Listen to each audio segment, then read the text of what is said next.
Hola, les habla el doctor Ricardo Contreras de la Universidad de Guanajuato, del campus LA Salvatierra. Quiero platicar en estos tiempos difíciles de elecciones en México, algo que hay que tomarlo con cautela y con mucha madurez y que se entienda de manera racional un planteamiento que vamos a hacer, ¿no? Primeramente, quiero platicar que hicimos un trabajo sobre el pensamiento único y la crítica del pensamiento único, remar contracorriente, las necesidades de ruptura, nuevas búsquedas y propuestas en la gestión. Pero también quiero señalar que este trabajo lo realizamos, que se llama Esbozo de la genealogía de los distintos dispositivos de poder, de la gestión y el contexto en el sistema capitalista. Es decir, voy a hablar de dos trabajos que se complementan para exponer a un problema que veo y que tiene que ver con una ausencia en los debates que tiene que ver con la mirada con la que vemos a México, ¿no? Zizek, este filósofo, hablaba que en las sociedades actuales es más fácil que se piense en el holocausto, en un cataclismo o en el exterminio de la humanidad, que en un posible cambio razonado al sistema. Es muy interesante lo que está planteando, porque efectivamente hay una especie de censura o de ausencia de pensarnos como sociedad. Hay un gran silencio, es más fácil que pensemos que se acabe, un rollo apocalíptico, un rollo de exterminio, de juicio final, pero pocas veces pensamos si realmente podemos cambiar este mundo y esta sociedad y este México en el que vivimos. Y bueno, esta reflexión es muy importante y la quiero tomar como eje para la siguiente exposición, ¿no? ¿Qué es un dogma? Bueno, pues un dogma es un punto esencial de un sistema de pensamiento que se tiene y se da por cierto y que no puede ponerse en duda dentro de un sistema. Y fíjense que hemos llegado a un momento que en la discusión económica y en la discusión social e incluso en la discusión cultural, los paradigmas dominantes, las ideas dominantes propiamente en el capitalismo actual, llamada el pensamiento único, pareciera que no pudiéramos pensar de otra manera. Y quiero exponer la reflexión y la crítica a esta manera, ¿no?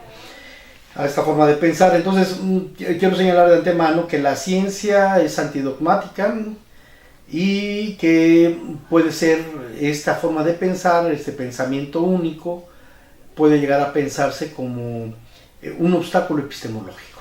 ¿Qué es el pensamiento único? Bueno, pues el pensamiento único se da a fines del siglo XX y a principios del siglo XXI. Ramonet ha sido un ensayista que se plantea de manera crítica y ante la visión de los movimientos de antiglobalización, han encontrado una forma de plantear un debate ideológico. El pensamiento único se tiene que ver con lo que se ha venido instalando a partir de lo que se llama el Consenso de Washington. Su difusión ha sido brutal, ha permeado en las instituciones, ha permeado en la información, ha permeado en las maneras de actuar en instituciones. En el ITAM, por ejemplo, y en muchas de las particulares parece que es un paradigma que se impone y se plantea de manera única y pareciera que no hay otra forma de hacer o de pensar. Y tiene que ver precisamente a partir de la época de Margaret Thatcher y de Ronald Reagan en los años 70, y donde ellos señalaban que no hay alternativa, o sea, ya el socialismo deja de ser una alternativa, se cayó el muro y todos los planteamientos de socializar la economía, de socializar la misma sociedad, la política, etcétera, de ampliar las formas más democráticas, han quedado vetadas de manera expresa o de manera práctica, y se ha reflexionado poco al respecto de ello, y esto ha generado una nueva forma de teología neoliberal, la teología neoliberal, donde es la que se impone y pareciera que no hay otra forma de pensar y de hacer las cosas. Bueno, quiero señalar que esta teología neoliberal del pensamiento único se basa en esas teorías de la modernidad, donde está y del progreso, y que tienen que ver con los esquemas evolucionistas, donde está un subdesarrollo y se pretende a través de ciertas medidas llegar al desarrollo, y que a fuerzas tienes que hacer estas cosas para poder llegar al desarrollo, y de esta manera podrás crecer como los países ricos y dejar de ser un país pobre que está en el subdesarrollo. Esta manera de pensamiento de evolucionismo unilineal se sigue presentando en la sociedad como una manera unívoca, donde no hay otras formas, y lo que tenemos que hacer los países que vivimos en países pobres es aprender de los países ricos y entender esa modernidad que constantemente nos han venido vendiendo, implementando y demás. El esquema del evolucionismo es muy interesante, pero también hay problemas de axiomas en su planteamiento. Se supone que cada cosa que se va haciendo va mejorando, pero yo quiero decir que no todo cambio forzosamente es mejor, ¿sí? Puede haber países donde se les ha quitado los recursos y en el esquema del evolucionismo parece que ha sido para bien, porque el axioma así lo plantea, o sea, todo cambio ha sido para bien, y no es cierto, no todo cambio ha sido para bien. Entonces esta es la crítica que se le hace a este tipo de evolucionismo unilineal o multilineal, a ese axiomas de los paradigmas donde forzosamente todo cambio es mejor, y no es cierto, no todo cambio es mejor. Si se modifican las condiciones en lo que vive la gente, si se ponen otros escenarios en donde los países están en desventaja, pues es importante sospechar, criticar y plantearlo. Y esto es lo que quiero decir, ¿no? André Gunderfrank, de la Escuela de la Dependencia, platicaba que muchas de estas medidas que se han venido dando desde hace mucho tiempo, de cómo llevar a los países pobres a ser países ricos, entre comillas, dice, lo que ha generado no es el subdesarrollo al desarrollo, sino el desarrollo del subdesarrollo. Y efectivamente, por eso ha generado mayor dependencia, mayor pobreza.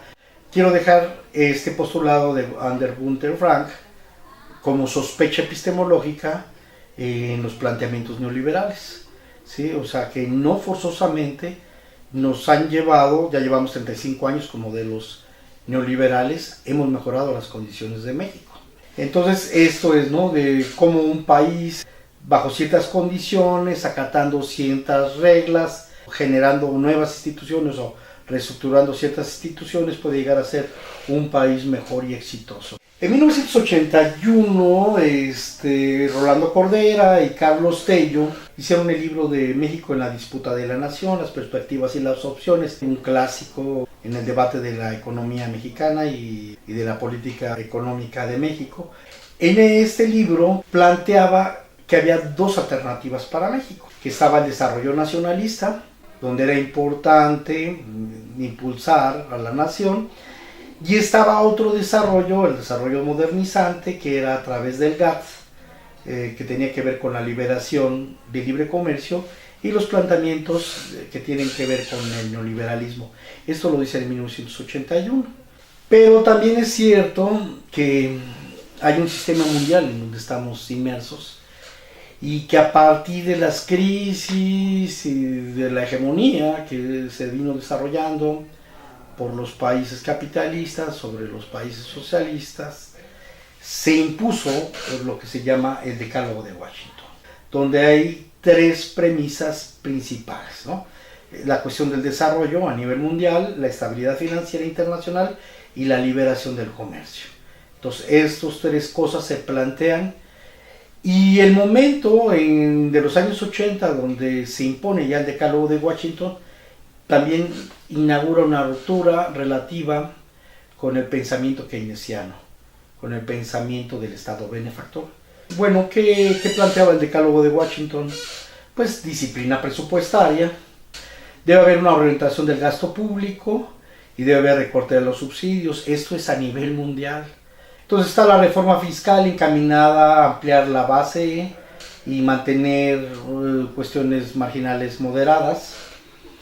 La 4, la liberación financiera, que consiste pues en dejar entrar el dinero, un tipo de cambio competitivo, es decir, dejar abierto el manejo del precio de las monedas. La apertura comercial, entonces aquí ya señalamos la importancia que tiene, pues ya que entren los países, principalmente los países del primer mundo, a vender todas sus mercancías de manera mundial. La liberación de la inversión directa extranjera. Muchos de los países tenían muy regularizado en dónde pueden invertir, en otras cosas donde no pueden invertir, y ya la consigna es no, se tiene que abrir. Pero es curioso porque los países ricos sí regulan la inversión. Hay lugares estratégicos donde no se abre la economía receptora de manera abierta, pero en los países periféricos sí se pone y se instituye la privatización en empresas públicas. El punto 9, la desregularización o la eliminación de barreras. Paradójico, porque precisamente ahorita el caso de Trump ha metido para que Estados Unidos, en su óptica, tener una mejor posición económica, pues quiere cobrar intereses al aluminio y pone restricciones y regula el mercado. Pero eso no debería de ser desde el Decálogo de Washington, aunque no se le critica desde el punto de vista neoliberal. Y está la cuestión, el último, los derechos de propiedad. Entonces, si van a invertir otros países, otras instituciones bancarias, otras empresas en otro lugar, pues debe haber garantizar que ese dinero se les va a respetar, el dinero que va de la inversión. Yo digo que todo esto, pues, no es tan sensato como pareciera. Y claro, es una imposición, y que somos dogmáticos porque, por ejemplo, la disciplina presupuestaria en México, la disciplina presupuestaria y la reorientación del gasto público, hay que tener cuidado porque México se ha venido endeudando y seguimos diciendo, no, es que sí nos abocamos al Decálogo de Washington, y no, se ha incrementado la deuda en México, como ya lo hemos visto ahorita de manera exponencial. Claro que el préstamo no lo hace el Fondo Monetario Internacional, a ellos les conviene prestarnos. Y les conviene, claro, que les paguemos y que les paguemos intereses. Y si no les pagamos, nos meten en una situación política que ya hemos vivido precisamente desde la apertura, donde estábamos con una dependencia económica muy fuerte, obligaron pues a que muchos de los países, no solamente México, se adscribieran a este Decálogo de Washington a nivel internacional. Bueno, pues estos son los 10 puntos. Se maneja esto, pues parte de la modernidad debe estar orientada a estos 10 objetivos, y confirmo que efectivamente son dogmas porque en el caso de disciplina presupuestaria, pues no deberíamos de habernos endeudado en este sexenio, y nos hemos endeudado en este sexenio fuertemente, y entonces pues ahí se está violando pues el Decálogo de Washington que los mismos neoliberales han venido proponiendo, y no lo reflexionamos. Estamos generando una dependencia económica a través de ese préstamo, y claro, el Fondo Monetario no dice nada porque después en su momento puede presionar políticamente. A partir de los años 80 el neoliberalismo generó órganos financieros, y los gobiernos de las grandes potencias han venido a influir y abandonar los preceptos keynesianos del Estado benefactor, ¿no? Se ha dado presiones a los países endeudados, como ya lo he señalado, por parte de las potencias a través de los organismos financieros. Fíjense qué interesante, no es la parte militar, es la parte financiera la que aprieta los cinturones para tener compromisos y poder privatizar las industrias y los servicios. Esto significa que se ha eliminado el proteccionismo que antes se llevaba a cabo, se ha liberado los mercados y hay ataques a proyectos a gasto social. Y claro, pues este rollo del populismo es precisamente para criticar ese gasto social. Después le llamaron gasto productivo, y el gasto productivo era facilitar el gasto sobre todo a proyectos de empresas, hacer infraestructura, etcétera. Y lo social se había olvidado, la pobreza, la alimentación, la vivienda, la educación. Entonces esto es truculento, hay que tener cautela y mucho cuidado. Del poder de los organismos financieros internacionales y las empresas multinacionales surgieron las nociones de globalización y de aldea global. La globalización es un sistema planetario donde se hace un mercado mundial grande y hay preferencias, aunque digan que no, todos son libres. Sales al mercado y vas a encontrar aquí, y vas a encontrar en Singapur, y vas a encontrar en Francia productos principalmente de las potencias. Rara vez vas a encontrar algunos productos de los países. Entonces este enunciado es truculento, es falso, donde se abre el mercado para todos los productos, ¿no? Entonces hay una alarmante desigualdad que ha generado el modelo neoliberal y que ha impactado en la pobreza. Vimos hace poco la información que hace Oxfam, el 1% de la población, los ricos, tienen más del 90% de la riqueza mundial. Sí se ha generado un deterioro de desigualdad, un deterioro ambiental por parte de los ricos. Y también hay grupos empresariales donde se han venido enriqueciendo bastante. Empresas, por ahí van a encontrar ustedes cuántas empresas realmente son las fuertes en México, cuántas empresas transnacionales son las que realmente mandan en la economía. Y paradójicamente esto es lo que se llama libertad comercial, pero es muy tendenciosa, aunque en apariencia están todos los actores sociales y todos tienen derecho, ¿no? Ha sido tanto para la acumulación, para el dominio de los mercados y para los consumos han sido muy condicionados, ¿no? Los estados tienen menos capacidad de influir en sus sociedades y en contraparte existen grandes presiones de las sociedades y de los gobiernos neoliberales. Bueno, todo esto es lo que ha sido ocasionado por el pensamiento neoliberal y el pensamiento único. Fuera de esto parece que no hay opción. Nos tocó aquí vivir y no podíamos hacer ninguna modificación que ha incrementado muchos de los problemas sociales principalmente. Bueno, ¿qué postulados tiene el neoliberalismo aparte del decálogo de Washington y que han sido los únicos elementos sobre los cuales se versa la actividad económica o los principios? Son tres principalmente. Tiene que ver con la productividad, y la productividad es hacer mucho de buena calidad, es así como la definen. Debe haber competitividad en el mercado y debe haber rentabilidad para las empresas. Entonces tiene que ser rentable, si no rentable déjalo. Y se abrieron las puertas incluso a servicios, a la educación y todo. Y también han tronado porque han generado crisis. Estoy pensando en las experiencias que tuvieron sobre las cárceles, que llegaron a privatizarse y que era tanta la obsesión de la rentabilidad que a los presos no dejaban que se liberaran. Entonces el modelo se quiso permear a todos los espacios económicos, sociales y culturales. Dentro de la rentabilidad hay algo que se llama el rentismo y es buscar acumular dinero. Y a veces hay trucos en el rentismo, ¿no? Cuando hay un solo proveedor, donde hay monopolios o oligopolios. Este esquema rentista de cómo obtener mayor dinero sin mejorar los servicios, sin mejorar esto. Entonces está muy impregnado en muchos empresarios mexicanos y extranjeros en ver cómo sacarle el mayor provecho y buscar los mecanismos de ventajistas que hay con ello. Posteriormente hay también ideas de innovación, y aquí también hay un debate entre el rentismo y la innovación. Entonces se ha buscado que muchas de las empresas pues generen valor agregado, que haya más innovación, que modifiquen, que incrementen el grado de creatividad y tecnología y no nada más estén cobrando dinero.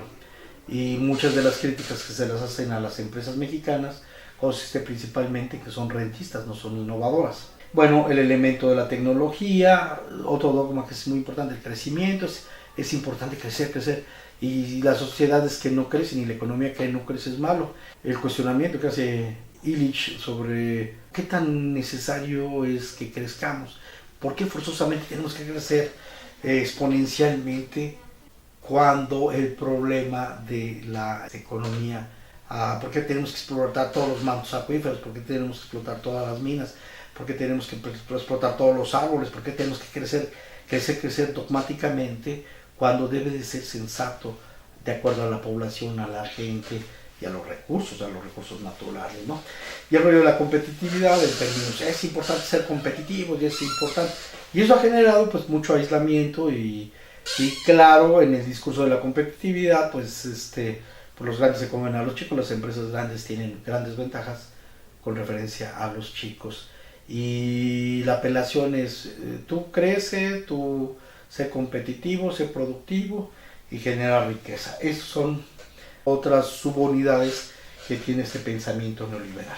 Pero ¿cómo se ha venido desarrollando el sistema neoliberal? Voy a hacer un esbozo y quiero empezar con un esquema crítico, entender que estamos en un sistema mundial que se llama economía mundo y que tenemos que ver el campo de la organización en el consumo y tenemos que ver también el campo de la organización en la producción. Entonces, el mercado, el campo de la organización en el mercado y el campo de la organización, claro, con planteamientos de Bourdieu, se me hace muy importante para entender los distintos procesos sociales. Tenemos que ver la relación del Estado y el papel del Estado, que juega un papel importante. El caso de Rusia actualmente, el Estado juega un papel y el gobierno juega un papel estratégico que ha permitido que no se haya desintegrado ese país que en un momento después de los 80, con la crisis alimentaria, con la crisis política, estuvo a punto de colapsarse y perderse, diseminarse, sino cómo se ha habido vuelto a fortalecer. Claro, todavía no es la fuerza que fue en la Segunda Guerra Mundial. Hay elementos diacrónicos que no hay que olvidarlos, que tienen que ver con el campo, tanto en el mercado como en la producción, tiene que ver con las formas de organización, y tenemos que ver los capitales culturales, sociales, simbólicos, tecnológicos, al comercial, el ecológico, que ya he hecho alusión en este esquema crítico. Tenemos que ver las distintas dimensiones en el sistema mundial micro, meso y macro. Tenemos que ver la parte sincrónica, o sea, la sintética, cómo están articulando ya en conjunto. Está la cuestión diacrónica y sincrónica. Tenemos que ver las estructuras de poder, tenemos que ver las identidades, los actores sociales y la lucha de clases y los conflictos, no los olvidemos de la sociedad. Entonces es el esquema crítico alternativo para poder analizar las cosas, para poder reflexionarlas de manera sensata, que proponemos, ¿sí? Bueno, pues después de entre la Primera y la Segunda Guerra Mundial, instituida en la Segunda Guerra Mundial, se instituye a nivel mundial el welfare state, que es un estado mixto, y es importante porque estaban en lucha sistemas políticos. Entonces Keynes plantea, bueno, queremos sobrevivir como capitalistas, muchos países estaban volviendo al socialismo, entonces dice, tenemos que presentar otra forma de capitalismo, donde pues hubiera partidos políticos, hubiera mecanismos de distribución de la riqueza, vía de los impuestos, hubiera grupos que presentaran los intereses de los trabajadores, los sindicatos, claro, ahí había elementos corporativistas en lo político, hubiera democracia laboral, hubiera mega organizaciones burocráticas, pero que en realidad tenía que ver con las instituciones, ¿no? La vivienda, la salud, las guarderías, y que había ciertas prestaciones sociales importantes y donde la gente aspiraba y tuviera cierta certidumbre en los mercados, los ciudadanos, los salarios, las prestaciones, las vacaciones, la seguridad social, los créditos, las condiciones laborales, las jubilaciones, ¿sí? Entonces, había una relación muy importante entre trabajo y ciudadanía, y esto lo dice Luis Alonso, un investigador español que ha generado un análisis muy importante de este trabajo. Y el nacionalismo, en un momento dado, es propio empresas que consideraba importantes y que podían, como bienes nacionales, como sectores estratégicos, dentro de los planes estratégicos. En el caso de México, el petróleo en un momento coyuntural permitió pues el desarrollo y la utilización para beneficio social en la época de Cárdenas. Está el patrimonio cultural, los recursos naturales, hay una certidumbre porque después Bauman va a platicar de las sociedades líquidas. Lo que voy a platicar es cómo se va volviendo muchas de las cosas que habían en el welfare state. No estoy hablando de manera nostálgica, romántica, no. Esto pasó en el sistema mundial, claro, había niveles de corrupción, había abusos, había clientelismos, pero sí había ciertas certidumbres sociales, más o menos de entre 1950 a 1970 y tantos. Pero después, en los 80, se instaura el neoliberalismo, ¿no? Y pues tendría que cambiar instituciones, tendría que cambiar lógicas, tenía que cambiar esquemas mentales, tenía que cambiar muchas cosas, ¿no? Entonces tenía que quitar a los grandes sindicatos, se tenía que desarticular los gobiernos corporativistas, se tenía que desmantelar todo el Estado benefactor, se tenía que desmantelar experiencias de organización y productividad, colectivas como es el Ejido, las cooperativas. Salinas truena muchas de las cooperativas, y todo esto que suena a colectivismo era malo, aunque muchas de las empresas y de las cooperativas han funcionado bien en Colombia, en Venezuela, en España, en Francia, en otros lugares. Aquí lo que se trataba es de desmantelarlo, desprestigiarlo y decir eso no funciona, ¿no? Se hace adelgazar al Estado, privatizando las empresas que estaban en su poder, sanear las finanzas públicas, reducir el circulante de dinero para bajar la inflación, abrir las economías nacionales que posteriormente se agruparon en bloques, el surgimiento de la globalización. Bueno, no hay un modelo que se compita y se rivalice como referente, hay una nueva configuración en el orden mundial, en el sistema mundial, a través de bloques, y entre ellos la Comunidad Europea estaba jugando un papel importante, ¿no? Hay nuevos actores sociales, de manera resistente empieza a haber ligas de consumidores y gente que lucha por los derechos económicos sociales. El papel estratégico de la corrupción, y claro, muchos de los países corrompían, o sea, la corrupción a veces como que parece ser la gente mala, no, a veces propiciaban la corrupción para la venta de productos, para poder incidir una empresa transnacional a una empresa nacional. Entonces la corrupción jugó un papel estratégico en el sistema mundial.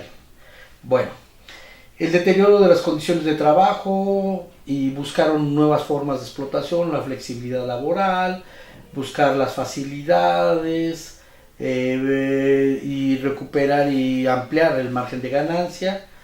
Y poco a poco la tendencia ya empezar a ver a los empresarios como actores políticos. Ya platiqué de James Petra en los años 80, platicaba, antes los empresarios eran muy celosos de la actividad económica y no les gustaba, era una contradicción participar en el gobierno, pero a partir de los años 80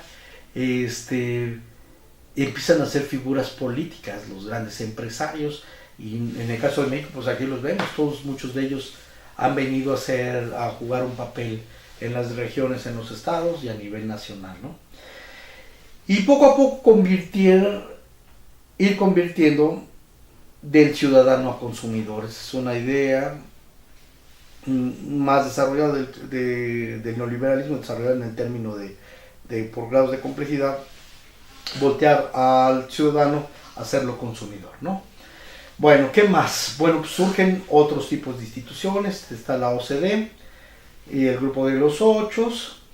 Se inventan esquemas de autorregulación internacional y hay diseños y mecanismos muy sutiles. Suenan a veces muy lógicos, ¿no? Pero no es así. Hay una maquila internacional, hay una apropiación de la plusvalía de piezas de ensambles de armados. El neoliberalismo ya planteado genera el papel del Estado marchante, el promotor de inversión externa. Si antes el papel del Estado era cuidar las partes estratégicas, aquí ya pasa a ser marchante el Estado y más como vienen raíces, ¿no? Que promover que las inversiones lleguen al país, ¿no? El papel estratégico de la corrupción, la rendición de cuentas y en contraposición a la rendición de cuentas, porque llegó un momento en que el mundo estaba fuertemente corrompido y empezaba a haber problemas sociales porque se enunciaba una cosa y no tenía que ver con lo que se enunciaba. Entonces sí se cuidó que haya la cuestión de transparencia y rendición de cuentas, el control político de las calificadoras que van metiendo mecanismos de poder en requisitos de calidad en productos o en empresas, y esto pocas veces ha sido analizado desde el punto de vista político, desde el poder, ¿no? Está la externalización de los costos, se produce cuando una empresa se traslada a ciertas actividades de las empresas a las localidades extranjeras para tomar ventaja con una legislación flexible, materiales más baratos de producción, las condiciones económicas que beneficia o las cuestiones laxas de regulación ambientales. Esto es la externalización de los costos y que están buscando de manera hipócrita los neoliberales, lo buscaron y lo utilizaron, ¿no? Las subcontrataciones o el outsourcing que abarata la mano de obra, ya no hay sindicatos, ya no hay bases, la sociedad no hay muchas garantías, bueno, pues se utiliza ahora las subcontrataciones, la flexibilidad del trabajo, y se enuncia la sociedad de conocimiento, la concentración del capital cultural, el conocimiento como un bien privado intangible en la organización se promueve, y para la privatización del conocimiento. Hay una tercera revolución industrial, tiene que ver la nanotecnología, los transgénicos y indudablemente la reducción de gastos sociales, y por lo tanto hay una precariedad laboral y una precariedad social. Cada vez los pobres se hacen más pobres y viven en peores condiciones.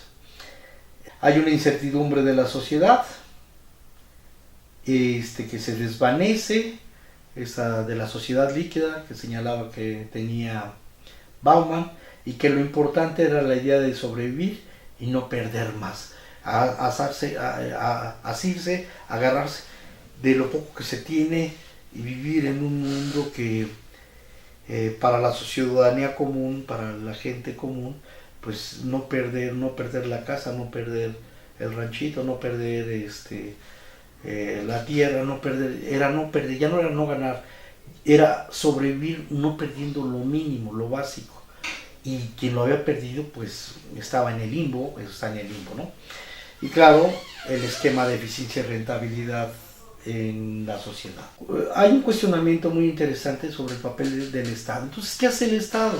Pues invierte en carreteras, facilita, les da los recursos, vienen inversiones, les hace la ventanilla chica y la gente está muriendo de pobreza, hay hambre en los países latinoamericanos, en México. Entonces, ¿cuál es la función del Estado? Vuelve a hacerse entonces a replantearse cuál es la función del Estado y cuál es la función del gobierno. Están las autorregulaciones, los diseños de mecanismos de dominación, están los regímenes de acumulación de la reproducción social, y empieza a haber algo que se llama la responsabilidad social empresarial. Aquí se desarrolló no tanto para involucrar de manera democrática, sino más bien dicho, el adelgazamiento del Estado solamente facilite las inversiones y la infraestructura y la venta, y muchos de los problemas sociales que eran responsables del Estado pues quieren ahora compartirlos. No está mal en cierta medida que las empresas también sean responsables. Una estrategia para también obligarlos a hacer funciones que eran propias del Estado. No es una contradicción, pero sí es una política que se ha venido de más sociedad, menos Estado. No es democratizarla, es repartir responsabilidades, delegar responsabilidades sociales, ¿no? Entonces está el sistema económico, el poder de las calificadoras, que empiezan a pedir que se regulen, los ISOs, los problemas que han venido con China, los sistemas de coacción contra la voluntad y la solidaridad de los empresarios, las externalidades negativas en el sistema debilitado a las instituciones, la crisis ecológica, la crisis social, la crisis económica, la crisis civilizatoria. Bueno, hay una consulta de necesidades y de los problemas, la democracia con los actores, el papel del consumo y decir, bueno, pues castiga con el carrito del mandado a las empresas que se pasan de listas. Y fíjense, o sea, qué interesante, o sea, el Estado no tiene esa fuerza ni esa capacidad política y mucho menos moral de poder sancionar, entonces también esto lo mandan al consumidor, al ciudadano, para que castiga. Sí, indudablemente debemos de tener un papel más activo para castigar a las empresas que abusen del medio ambiente, que abusen de la explotación, que abusen, pero cómo, si se fijan, cómo se va reconfigurando el capitalismo neoliberal en esta fase, el capitalismo posneoliberal. No quiere decir que ya sea posneoliberal, pero hay cosas que indican que hay un agotamiento desde el poder del sistema neoliberal, y los primeros que brincaron fue Inglaterra y Estados Unidos, porque el caso de Estados Unidos, dice Trump, pues es que no hemos ganado nosotros nada cuidando a todos y siendo el soldado universal y siendo el juez y siendo el que debe de regular, ¿no?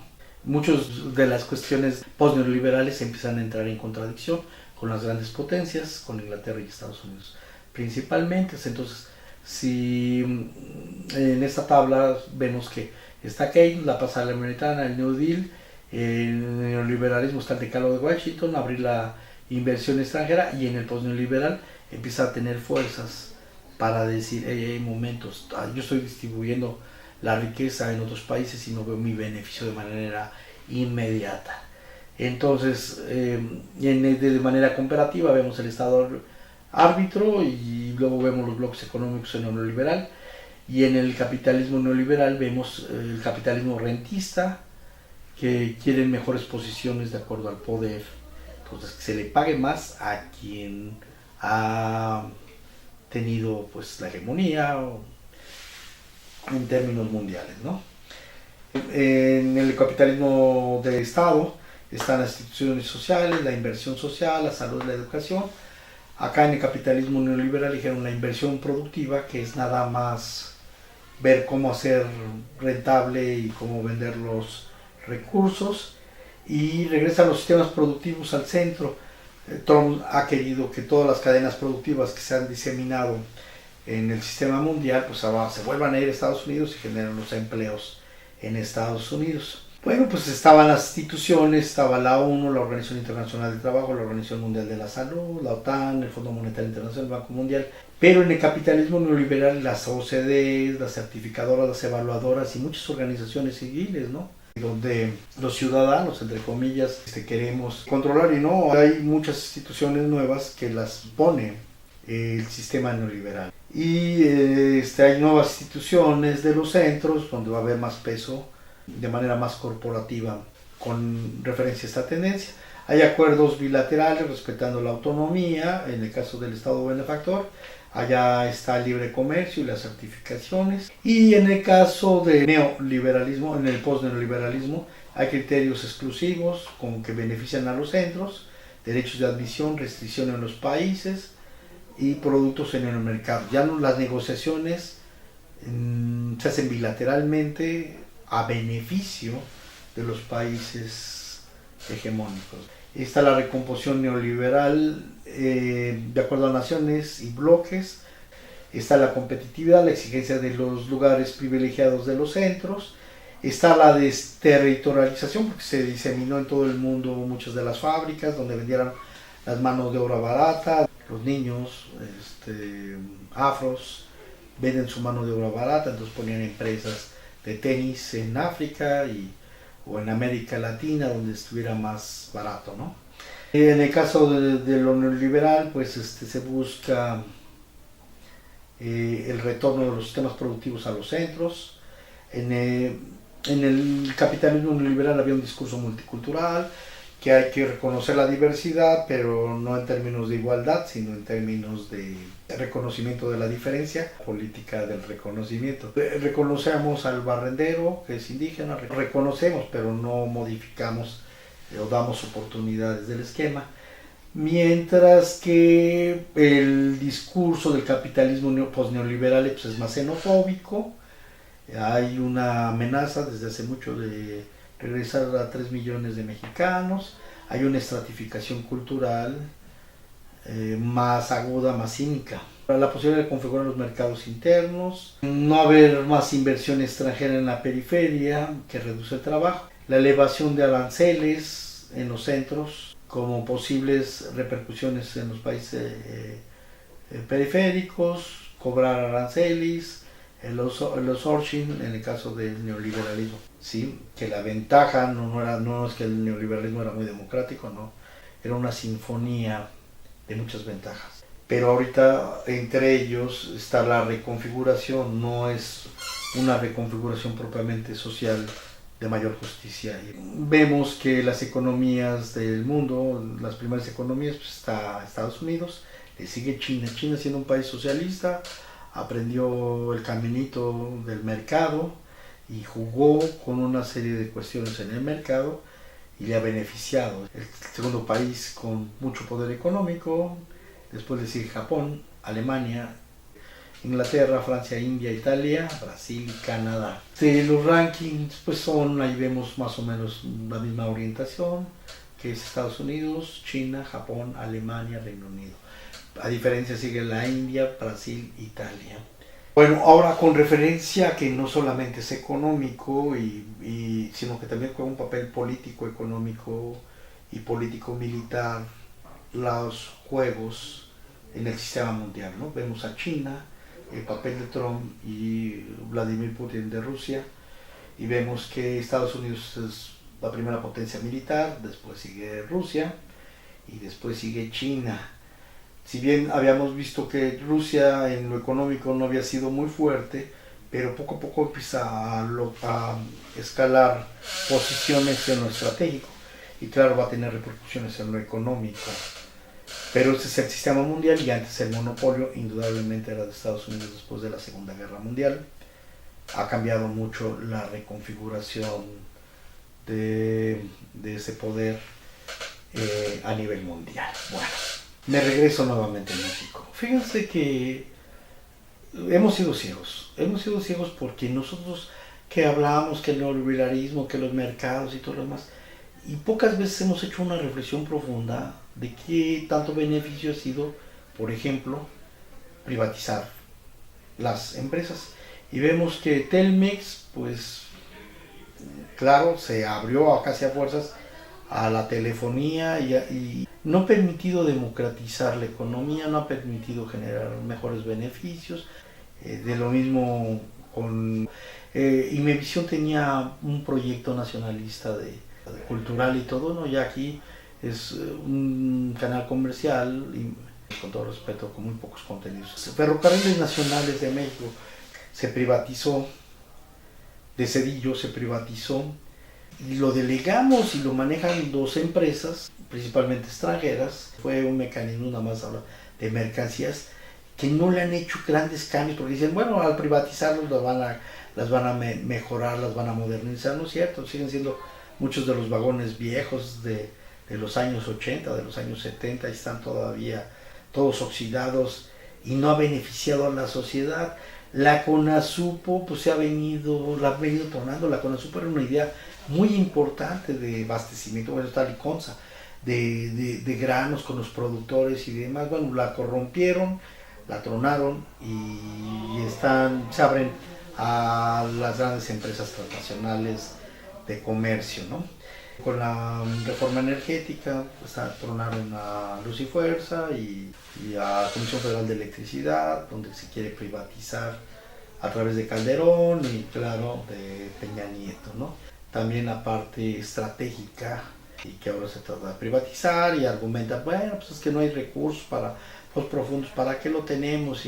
Y ¿para qué lo tenemos? Y malbaratamos, vendemos, y ha sido una vendimia, ¿no? Hay una tiranía del sentido común, ¿no? Cómo ha afectado a la conciencia, a la economía familiar, a la sociedad, el neoliberalismo, y sin embargo lo siguen defendiendo a capa y espada. Bueno, yo no sería, yo no, claro, no sería de una ruptura total, porque sé que estamos en un sistema mundial y que también hay muchos intereses externos, pero jugaría en las dos pistas, jugaría en la parte del mercado mundial y fortalecería el mercado interno y buscaría la manera de que en la exportación el mercado interno y lo pertinente, porque hay cosas que sí se pueden exportar, hay otras cosas que tienen que ver con el mercado interno, el pan, la comida, etcétera, tiene que ver principalmente con nosotros.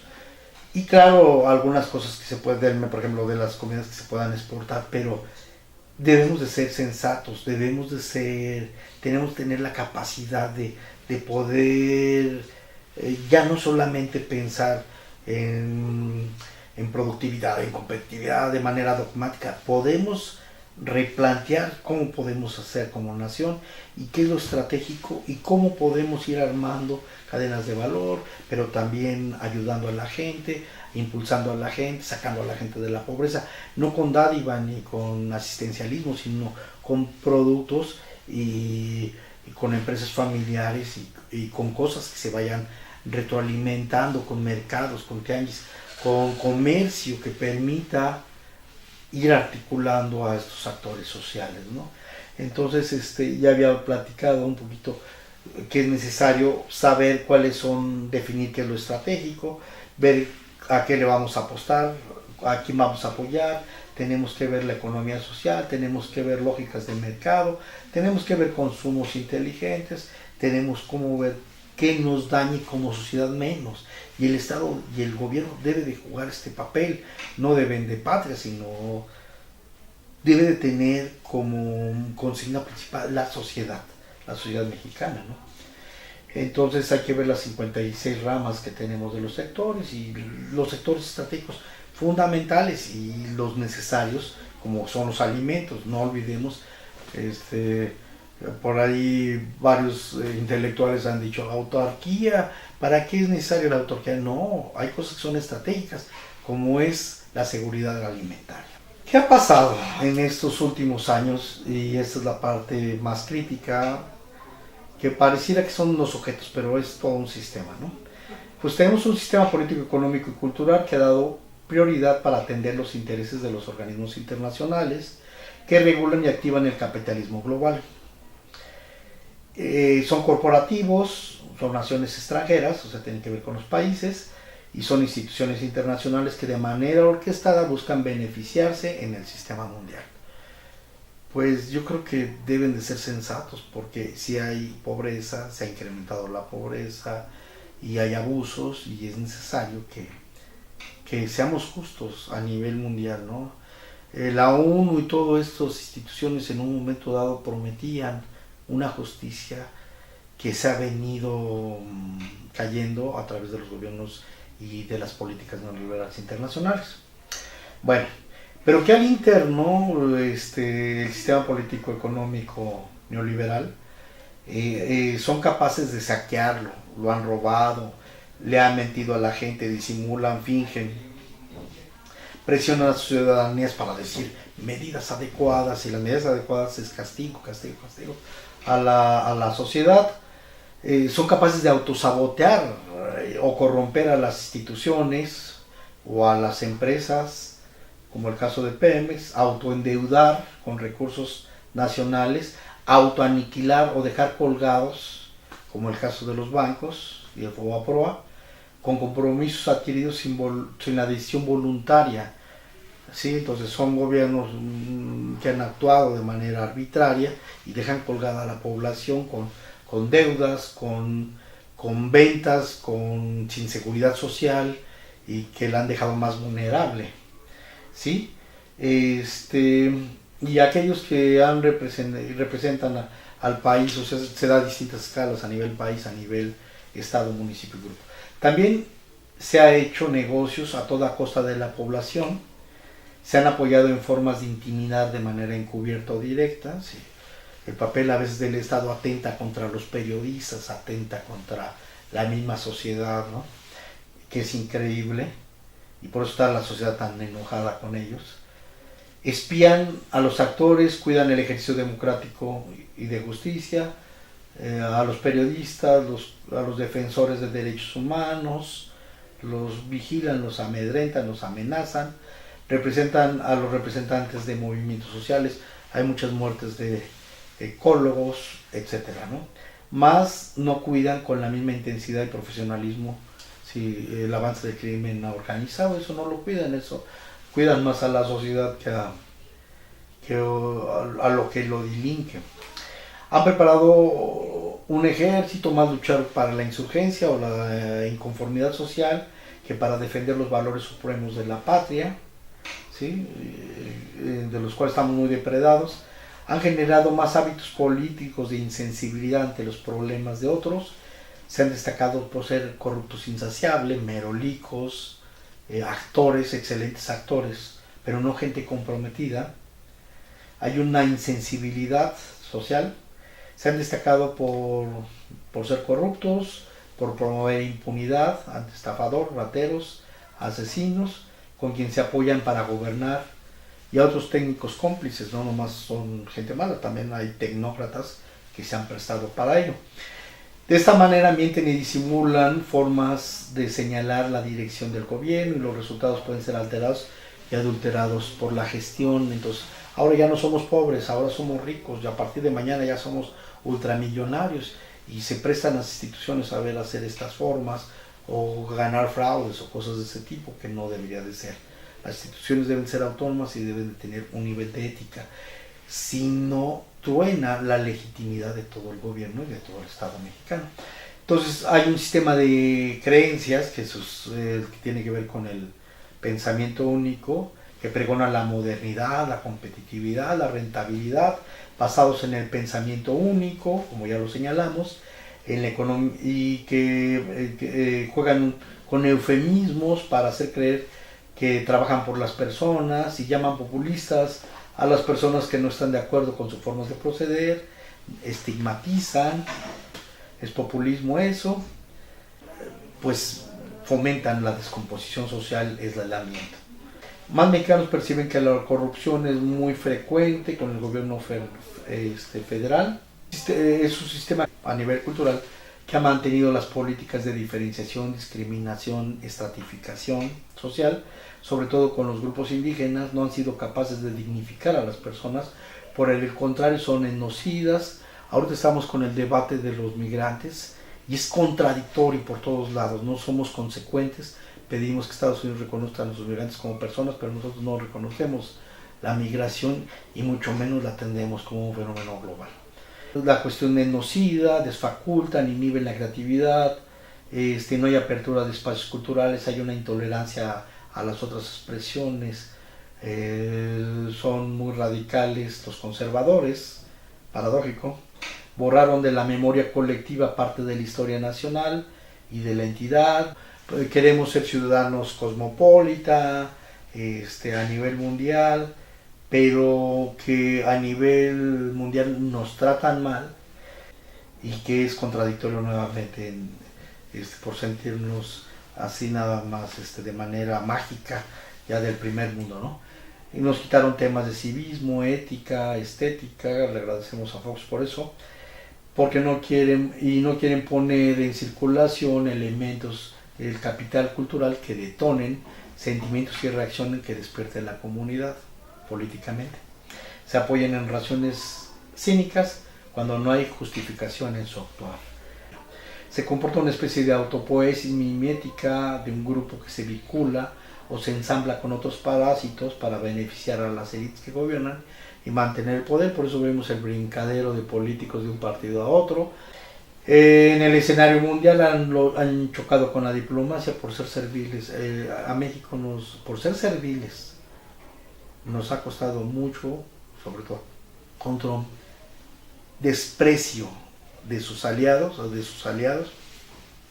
Nos ha tocado que nos ninguneen y que nos exhiban y se enojen y nos griten y que nosotros digamos, esperemos a que se le baje el pH a Trump para poder renegociar las cosas. No se puede hacer, yo sé que estamos en el sistema mundial y que tenemos a nuestro vecino Estados Unidos, pero sí se puede, tiene que hacer de otra manera las relaciones entre país y país, ¿no? Bueno, y fíjense, hemos estado tan atrapados en el pensamiento único que no nos hemos imaginado otras formas. Lo que señalaba Cissé, ¿no? O sea, no cabe en nuestro imaginario, no cabe en nuestra ignorancia pensar de otra manera en nuestra sociedad.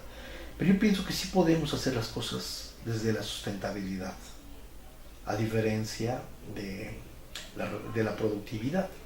De la sustentabilidad podemos ir armando cosas, cuidando nuestro medio, cuidando a la gente, cuidando a las personas, las culturas, la dignidad de las personas, que tiene que ver con la producción, ¿no? También, en vez de tener competitividad y muérase todos y a ver el último luchador que quede, que suba al ring es el ganador, no. Podemos tener, y es necesario tener cooperación. Si queremos generar sistemas estratégicos prioritarios, pues tenemos que juntar las capacidades, las experiencias, y tenemos que darnos la mano entre los mismos empresarios, o entre las mismas empresas, o entre los mismos actores sociales, las universidades, todos, para mejorar nuestras condiciones de vida. La cooperación juega un papel estratégico fundamental, y nosotros todavía estamos con el rollo de competitividad aislada en el laberinto de la soledad, ¿no?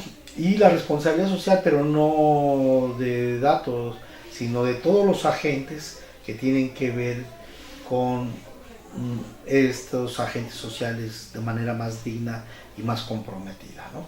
Una economía social, cuestiones de fraternidad, de justicia, tenemos que cuidar los costos sociales y democratizar las sociedades de conocimiento, que ahorita no la pintan como una receta que tiene implicaciones, y que es fundamental que no solamente el conocimiento sea para los ricos, sino para toda la sociedad y las necesidades sociales. Bueno, con todo esto termino esta exposición. Espero haber contribuido y haber argumentado de manera razonable y claro, de manera crítica. Yo creo que es momento de pensar en reconstruir otro México, de hacerlo de otra manera, no con el pensamiento único, no con las políticas neoliberales solamente.